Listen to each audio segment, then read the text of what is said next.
be able to participate in.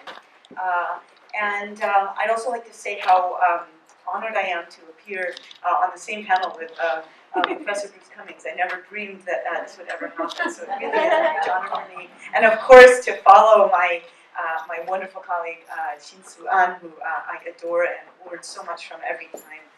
So this is just lots of fun. And I didn't have to travel very far, so that's even better. I want to say one thing about Dr. An's lecture, which is so wonderful, and that is that I think one of the really fantastic things also about Korean film, and a lot of the films that Dr. An referred to today, is that they are, and of course they provide really wonderful material for talking about Korea, for examining the way that Koreans and Korean filmmakers are thinking about the past and are negotiating knowledge and memory and trauma and all these things. But these films are also really wonderful for the classroom to talk about broader ethical issues that you don't even have to. I mean, it's good to talk about Korea, obviously, and to locate these narratives within a historical moment. But you can actually talk a lot about these films and never really have to talk too much about Korea. Now, I mean, I don't mean to say that in a negative way, but I just think that these films offer opportunities for discussion about truth, about family, about values, about morality, that are really inspiring. And so you can both use them as a tool to understanding the way that Korea is telling stories about itself, but also to talk about broader ethical issues that young people and all of us actually grapple with. So a really wonderful tool. But I am here to talk about the children's literature of North and South Korea. And I have a few exhibits. I did bring some books for show and share, which I will do in a moment. But I actually wanted to start, a little bit unconventionally perhaps, by reading you all a picture book. And I will get to the reason I'm reading this to you in a moment. Here, I'll put the, this is the, oh, never mind. Before I start,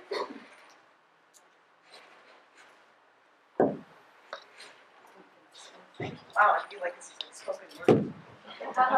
So, this book, Crocodile Say, by Robert Heidbreder, who is also a wonderful friend.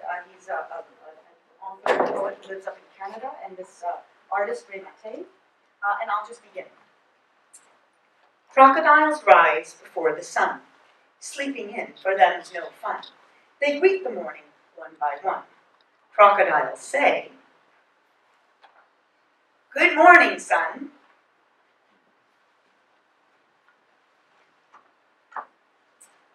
Crocodiles breakfast on crocodile food, where crocodile manners are never rude. They chew and swallow, their mouths closed tight. Crocodiles say,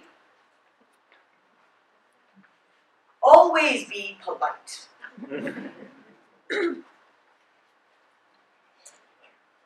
A rush to the sink for careful brushing, crocodile gargling, flossing and flushing. They're crocodile proud as they make teeth shine. Crocodiles say, "That's why we look divine." Crocodile creatures choose with care fresh socks, shine shoes, and clean underwear. They fiddle and faddle till perfectly dressed. Crocodiles say, "Always look our best."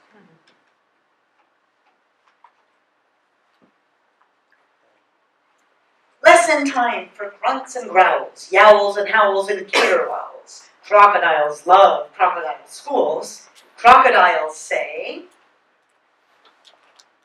"We follow all the rules." I know this is a little bit irreverent in a school. Crocodiles march off to the gym. They bench press weights, they bike and swim. They exercise each scaly limb. Crocodiles say, "That's why we are so trim."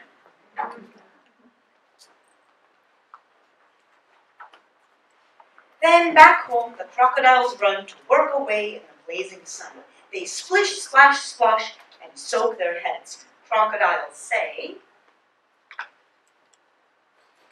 "We love our water beds." Good night. Okay, so why were you laughing? What about this book made you laugh? The vocabulary. The vocabulary. What about it?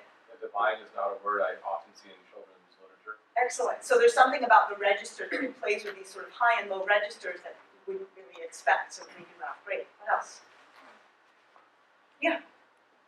So I mean, the part that made me laugh was like little crocodiles sitting in their water beds. Like when you think of an actual crocodile, it's like out of this swarmy kind of river. But here you're seeing crocodiles, wearing clothes, going to the gym, working out. It has this kind of funny play on what crocodiles do. Right. So this irony that's created between what you think of as a scary reptile, right, with big teeth, and then sort of it makes it sort of anthropomorphizes them in a way that makes them quite accessible and it's funny. Yeah. What else? I kind of replaced crocodiles with Koreans and kind of, got the lifestyles of Koreans out of it a little bit. That's interesting that you say that. I'll get to that in a moment. Yeah. Yeah. What else? Yeah. The art, beautiful art. Yes. Yeah, that's true. Yeah. Yeah. Absolutely. Yeah. And I was going to say something about that as well. I think that maybe Jinsu, you can correct me if I'm wrong, but I think that from about the 90s and 2000s. It was said that all the talent, the real talent in Korea was going towards filmmaking. I would say that's very true of picture books, and I'll talk a little bit more about picture books. And a lot of the wonderful artists in Korea are actually turning to picture books, which is a place to go for, I think, a really compelling narrative and storytelling. Any other comments about what made you laugh?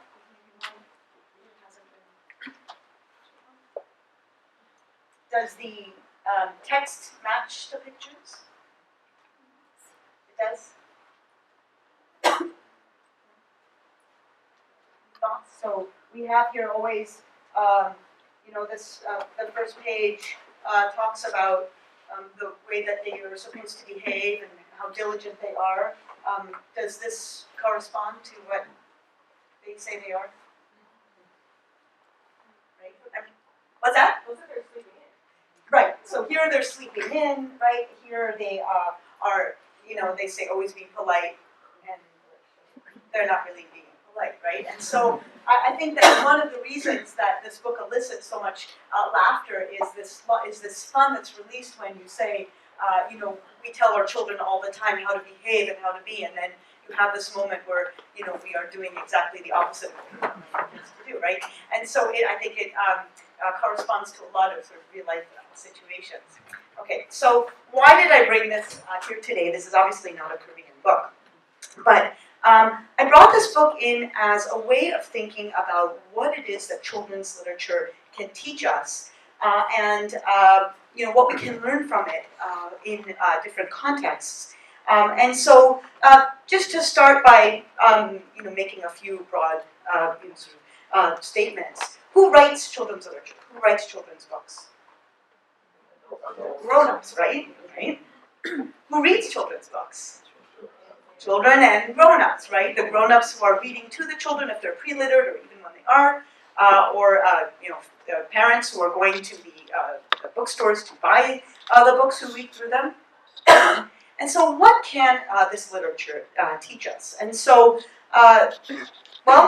before I go into the lecture, any thoughts on even just this little exercise we did here? Yeah. It teaches us what the adults want the kids to know. Right. Yeah, very good. It teaches us what we as adults who are writing these books, who are publishing the books, who are editors and who are librarians, what values we hold dear to our society, right?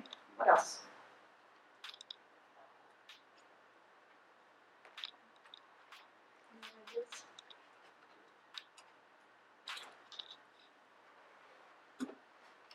You read books to your young people in your lives and sort of have aha moments about what the books are doing. You want to share?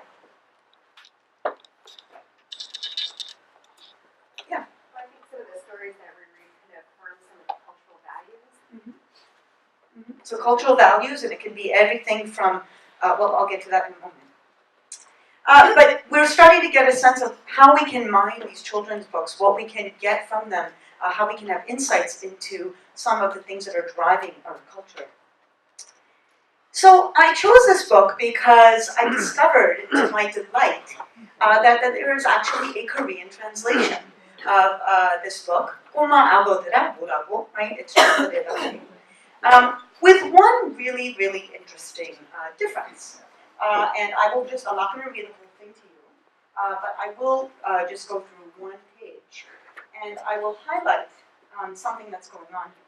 So I will read in Korean, and for those of you who understand Korean, and then I'm going to point out something that's different about this book.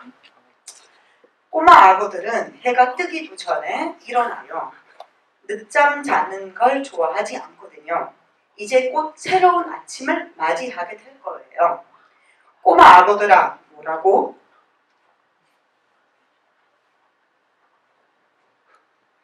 안녕하세요, 햇님. And then there's a little note on the bottom right. Jinsu, you want to tell us what this note says?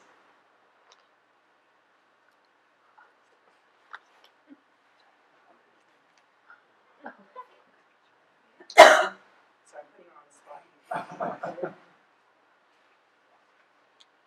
How come young crocodiles are still in sleep?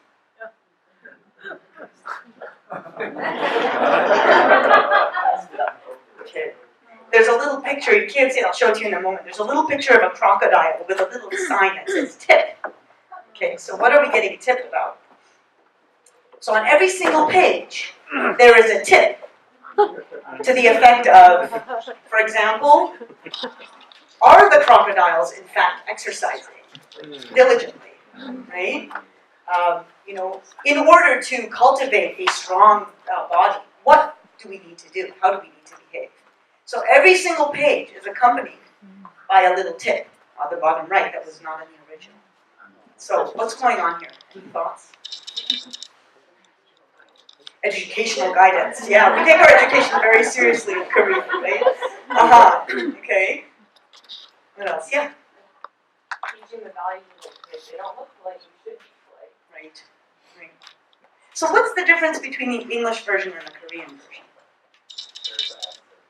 There's okay, right. Yeah. What else? What else is the difference between those two? The tips take the edge off the irreverence. Okay. Right. So the look at the English version. It's quite irreverent, right? It's sort of in your face. We say that we need to exercise, and here we are eating lots of cookies, right? But then the tip in the bottom right says, no, this is not how we should actually behave. Right? So, yeah. So what else do you? Yeah. The Korean version feels more like tutoring or exam on the preparing for examination or test. Right. There is one right answer, and you better know it. Otherwise, you won't get into the story, right? Yeah. I just remember from high school that some teachers saying sarcasm doesn't always translate well in other cultures. Okay. Our culture is very sarcastic and irreverent, and that may not. Our humor doesn't always translate well. Okay, so this is a question about maybe translation. Does humor translate? Does sarcasm translate? Is Korea devoid of sarcasm or irony that it simply cannot tolerate this kind of ambiguity?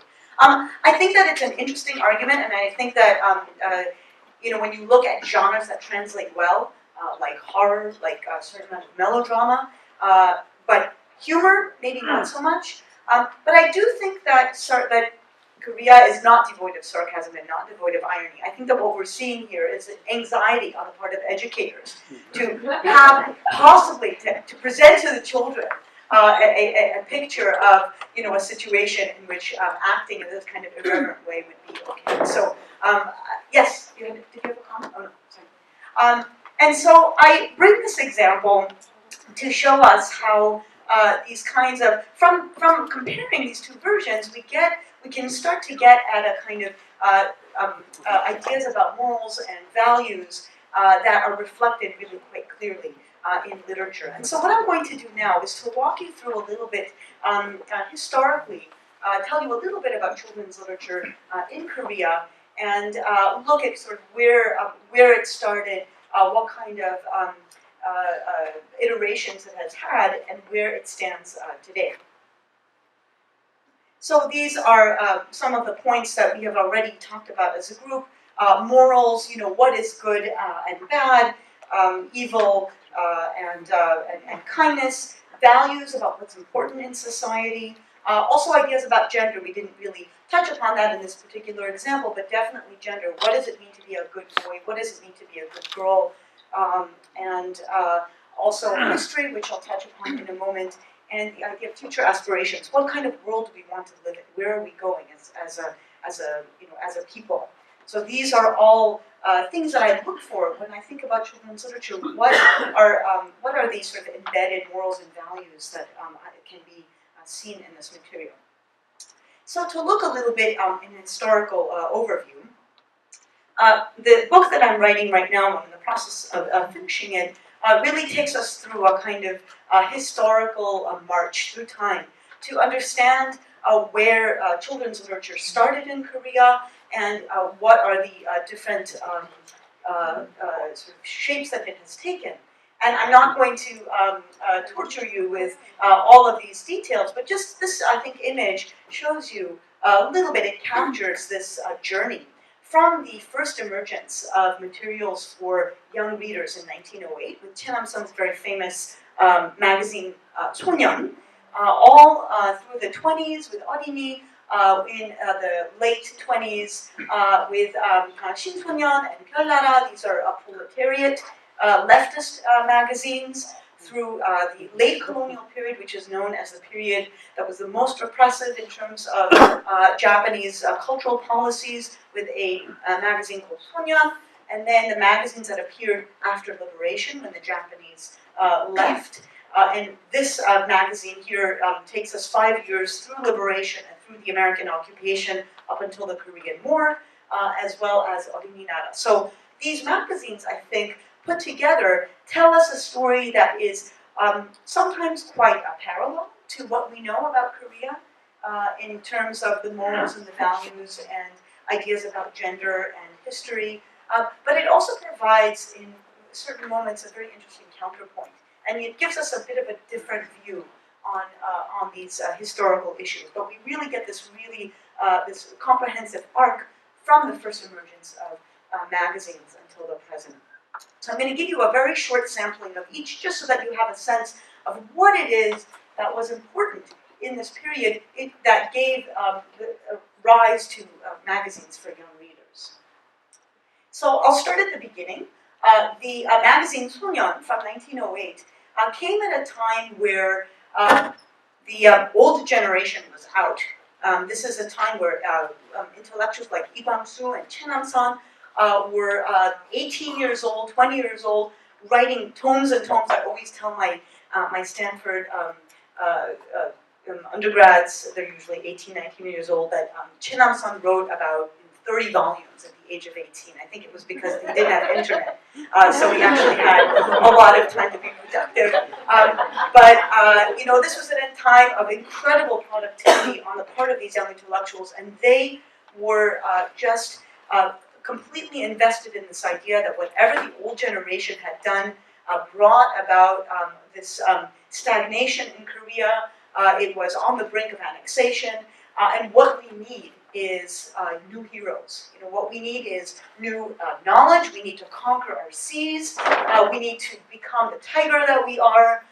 We need to have these new values of productivity and cleanliness and brightness and righteousness and all of these values. And we need, again, heroes like Napoleon to emulate. So this is sort of a period, this is actually not about children, it's about youth, but it is a precursor that's really important because it brings children, it brings young people to the center and brings awareness of a new audience. And again, these writers were 18, were writing for an audience of 18, they were writing to their peers. The next step, which is really the birth of children's literature in Korea, comes with a publication called 어린이, which is the vernacular Korean, the Hangul word for child. And it embodies this new concept of the child. Those of you who are interested in children's literature might know that childhood is a historical construct, and we have not always had childhood. There is a time in different cultures have different kind of points of time where they can say, oh, we've discovered the child, or we've discovered childhood, because the child go from, there's an American scholar, Zelizer is her last name, Vivian Zelizer, who writes about the moment where the child goes from being a working body to being priceless, to being this sort of being in the home that you have to protect and you have to cultivate. So this idea of childhood comes into emergence in different times, different places. And in Korea, it's really this era of the 1920s. And there are a lot of reasons that the child becomes important in this period. And I think this quote really embodies that, and I'll just read it. This is from the introduction. This is from the first publication of Orini by Bang Jong-hwan, a very important educator. And he writes, like a bird, like a flower, the child sings its artless songs through cherry lips, a song that is the sound of nature, the song of the sky. Like a pigeon, like a bunny, the child runs, soft hair tousled by the wind. The child is the embodiment of nature, the reflection of the sky. There is no trace of scheming desires, no inkling of greed. And of course, anyone here who has real children knows that this is completely baloney. But I think that this is a really important moment, because here, first of all, it establishes this connection between child and nature, and child as having this artlessness, and what becomes really the most important concept involving children and childhood, which is the 동심, the child heart. This is a concept that in fact goes back to the 15th century in China, but the 동심, this idea that the child heart is something that is distinct from adults. It is something that you need to protect, you need to cultivate. On the one hand, you need to sort of protect it from the outside world. On the other hand, you need to guide it and to be, to make sure it doesn't go off in the wrong direction.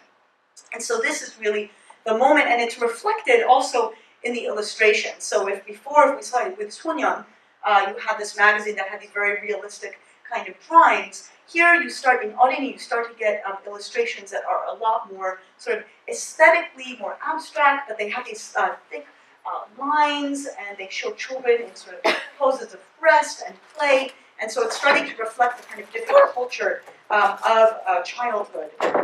And I like these two illustrations because I think they really point out the difference between the earlier magazine for youth by Cheon Sung, which has a sort of realistic images. This is from a long poem about Korea's struggle in Asia to arrive at, sort of to find its place in the world. And this is from Orini. So you have both here images of a boat in water, but here you have a ladybug on a leaf, and you have these very gentle kind of dotted lines to kind of signify the water and sort of movement versus this very sort of dramatic kind of image. So this kind of pictures the transition into a full-fledged literature for children. Now I'm going to skip over the Colonial Period because it's for time, and just give you a taste of what happens in the late Colonial Period. This is a period, like I said, when we think of the Colonial Period in Korea, we tend to sort of call it the Colonial Period, and that kind of means that everything that happened between 1910 and 1945 is one mass of darkness and terror, which in fact it is not so. It was a very vibrant era. Of course, it was censorship and repression, but Koreans were extremely creative, and some of the greatest Korean literature classics were created in this era. But this late period, from around 1937 to 1940, is when you see the militarism becomes really apparent and quite a central part of children's culture. So you see here saluting children. There are oaths to the emperor on the bottom here. You have children that are in disciplined poses. It's all about kind of coordination and order. You have symbols of sort of fascist Italy and the Nazi regime that are part of children's culture. This is in an advertisement for for candies and for caramels. So this is part of kind of regular culture. And so here you can see too how children's culture participates in the hegemonic or the kind of dominant culture of the day. But still in this literature there are moments of kind of subversion, and there's a lot of concern for the poor children of Korea, and so on and so forth. But really kind of interesting time in terms of Korean children's literature. Okay, jumping ahead, this is one of my favorite pages to show people when I talk about what happens in Korean children's literature once the floodgates are open, the Japanese are kicked out. Finally, Korea is, for a very short time, sovereign and is now free to kind of assert its independence and its identity. And what you have in this magazine, it was called Suakseng. First it was a weekly, then it became a monthly, is just this, like a burst of energy on the page, almost no white space. You know, the resources were scarce, we're really using as much of the space as possible. But what you have is an attempt to reclaim Korean historical and cultural symbols. You have all of these symbols, I think, are not just teaching language, because language was really a central concern at this time. Reclaiming the Korean language. Japanese had been, the Korean language had been phased out in schools by this point, and so reclaiming Korean language. But these symbols are also heavily cultural as well. And so one example is on the top, this corner over here, you have examples of, this is like spelling, or orthographic, or kind of spelling examples that you have to correct and send into the editor. So, you know, they are simply sentences that have some kind of error that you need to find the error, write it down, and send it to the editor. So the sentences read, I'll read the first one. 사람 죽일 줄밖에 모르는 일본 군인이나 돈 욕심밖에 없는 구리 귀신들이 일본 나라를 망친 것이다. Right? That's just an example sentence. So, a translation. The Japanese soldiers who know nothing but, you know, how to kill people, and the sort of bloodthirsty or greedy 불이귀신.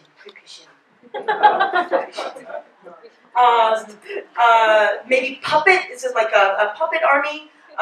They're the ones who destroyed Japan, right? So this is again a heavily ideological sentence that's only there for spelling mistakes, right? Or my favorite one from number 4. 새 나라의 어린이는 일찍 일어납니다. 잠꾸러기 없는 나라, 우리 나라 좋은 나라. So a lot of the Koreans will recognize this is a sort of, it lives on today as a very famous children's song. And basically what it says is, you know, the young people in the children in our new nation wake up early, right? The children who sleep. Our nation is a good nation in which we don't have children who sleep in. Right? So again, this is just for spelling, right? So I think that the magazines from this period really embody and reflect all the heavy stakes in creating a kind of new nation and reclaiming the Korean language, in setting straight historical events and historical symbols. And so they're really ripe for this kind of analysis of where the values are, what's the kind of knowledge that they want young people to know as they move forward. How much time do I have? 5 minutes. Okay. I'll give you a quick. Oh yeah, Bruce. On that panel you just had. Yeah. Iman Yu was a person who wrote a lot of political. Is that the same person? Yes, it is, and in fact, that's what we see in children's literature is that there was a very big involvement on the part of the prominent intellectuals of the time. They all had a stake in educating children and in participating. So you have these major intellectual figures who also were writing in these kinds of children's magazines. So that is the same one. Okay, I'll walk you really quickly through something that not a lot of people know about. Obviously, it's North Korea. So we've left now the 1950s. We're on into the post-war era. What is happening? And I think that one of the more interesting phenomena that we see in North Korea is this interest in science and technology. Now, this interest does not start in the post-war era. In fact, now that I've done more research, I realize that science was really occupied a very central place in children's education, in children's literature, and in for educators. because they understood that science is really the key to dominate and to succeed as a nation. And so, in children's magazines, but it becomes especially interesting in science fiction. And so, the science fiction of North Korea embodies this idea of the conquering of nature. Nature has made mistakes, and we humans have to correct them. So here they are melting the poles in order to generate the kind of water that they need in order to do agriculture. I guess we're doing the same thing right now. And here is this grand plan to raise the bottom of the sea. I guess we're doing that too. But to raise the bottom of the sea to create more space for people to farm. So this is in North Korea. We also have science fiction in South Korea at exactly the same time. That's slightly more dystopian. So in South Korea, again, science is extremely central, very, very important. But there's a little bit more sort of suspicion about our ability as humans to control nature and what some of the consequences may be if we try to assert our dominance. I'll just show you these images really quickly. One place that's really interesting to look at how the Korean War has been remembered is in children's literature. And that also has gone through this really interesting transformation. So, as many of you can expect, post-war South Korea, anything that had to do with the Korean War staged this, the North Koreans as, as evil, as having, as being devils and the rest of it. So, that is something that you would pretty much expect. What's interesting, I think, that's developed is that since the 2000s, you get more and more narratives that point to the United States and the Soviet Union as being the true culprits of the Korean War, and very much kind of in the line of Taegukgi, although Taegukgi is a little bit more ambiguous. I think in Taegukgi, in that film, the war is really the bad guy. It's war that creates all of this evil. But in picture books like this one from 2000, you get the story that the Koreas were like two siblings and they were torn apart by the Soviet Union and the United States. So you're given a little bit of a different kind of perspective, while as in North Korea, I think it is true back then and it is true now that it really is the Americans that come across as being the main culprits, the main sort of the criminals in this war, and you get these stories about victimizing children and these sort of indiscriminate killings. The Americans are portrayed in extremely negative light, and I don't have anything that's more contemporary. So I will end now, but what I would like to end with is to say, again, to go back to what I was saying before, that I'm asked a lot of times where, to recommend children's books, what does South Korea right now have to offer in terms of reading for children? And I have to say, maybe because I'm partial to picture books, but I think that a lot of the great talent is going to art in picture books. So you get writers like Iheri, for example, in her book 비가 오는 날에, and just to kind of give you a sense of the art. I mean, these are very poor quality scans, but what happens on a rainy day?